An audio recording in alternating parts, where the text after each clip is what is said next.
So back here with the Bambu Lab X1 Carbon, and I did a video on this showing how noisy it was, and one of the viewers of that video suggested some foam insulation and concrete slab.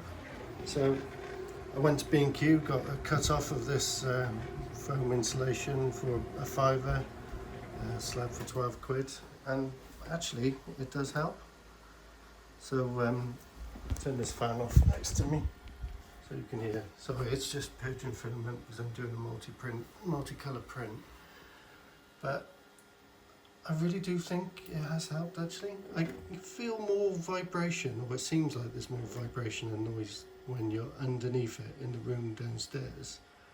But in the adjoining rooms upstairs, you don't hear it so much. So I do think it helps.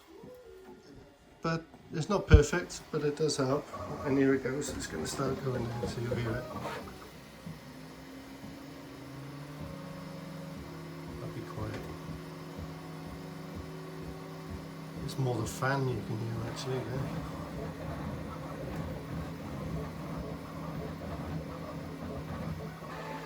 Yeah. See, it definitely helps.